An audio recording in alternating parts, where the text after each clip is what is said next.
Here's something that messes with a lot of founders. You look at another brand in your space, and on paper, you look identical. Same CAC, same ROAS, same channels, Meta, Google, some TikTok, email, SMS. But fast forward a few years, they're at 80 million, 100 million even, and you're stuck at 20 million, maybe 30 million. And everything feels harder than it used to. That's not an ad problem. That's not a creative problem. That's really a customer problem. Because two brands can run this exact same acquisition strategy and build completely different businesses underneath it. And if you don't understand this, you'll keep trying to fix ads when the real issue is who you're bringing in to the business as customers. I'm Aaron, co-founder at 3 Beacon Marketing. We work with D2C brands scaling into the millions. And this is one of the biggest patterns we see between brands that break through and brands that plateau.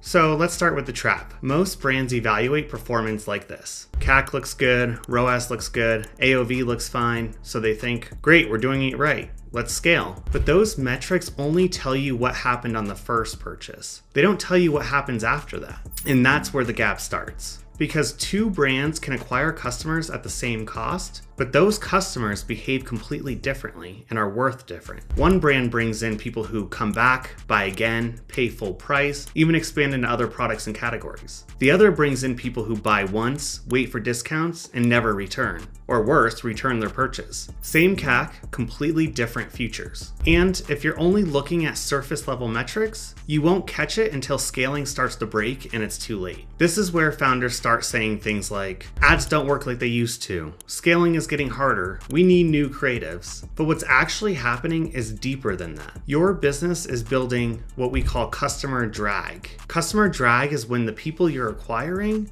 actually make your system less efficient over time instead of more efficient. They buy once, they don't come back, they need discounts, and they don't build real value. So now every dollar you spend has to work harder than the last one. CAC starts to creep up, margins tighten more and more, and performance gets unstable. And it feels like you're pushing uphill. But it's not because the platform's changed, it's because your customer quality changed. Now, flip it. If you bring in high quality customers, people who actually behave like your best buyers and star customers, everything actually starts to get easier. They come back, they spend more, they compound revenue. Now your system has lift instead of drag. Same ads, same budget even, completely different outcomes. When you look at brands that actually scale, there are a few patterns that show up every time. They don't just grow revenue. They build a different kind of customer base. They have higher lifetime value, higher average order values over time, more revenue coming from repeat customers, and overall stronger margins. And this is a big one. A huge portion of their revenue comes from repeat buyers, not first-time customers. That changes everything because now they can spend more to acquire customers to begin with, scale faster, and stay profitable while doing so,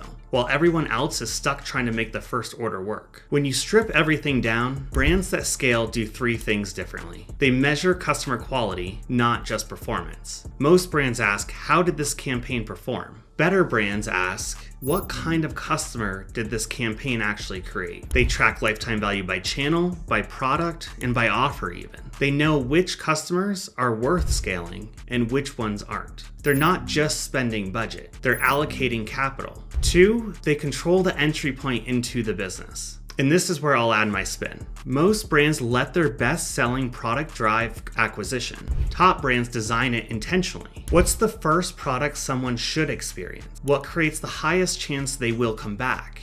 And what builds trust with the customer quickly? That's your true path to purchase. And if your entry point is wrong, you build customer drag and fast. If your entry point is right, you build customer quality from day one. And 3, they actively shape who they acquire. This is one almost nobody does. Most brands take whoever converts and whoever will buy from them. Top brands engineer it. They adjust targeting, the first product, offers, and messaging around it to attract people who look like their best customers, not just whoever is the cheapest at the time. They monitor cohorts, and if quality drops, they fix it before scaling further. Here's the truth. Most brands aren't scaling a business. They're scaling transactions, and that's why it breaks easily. Transactions don't compound over time. Customers do. This is why I keep coming back to this. Your ads don't determine your growth. Your customer experience does. Your path to purchase determines who buys, who comes back, and what the algorithm learns from in the data you're feeding it. If that's weak, then everything feels heavier over time. If that's strong, then everything gets easier.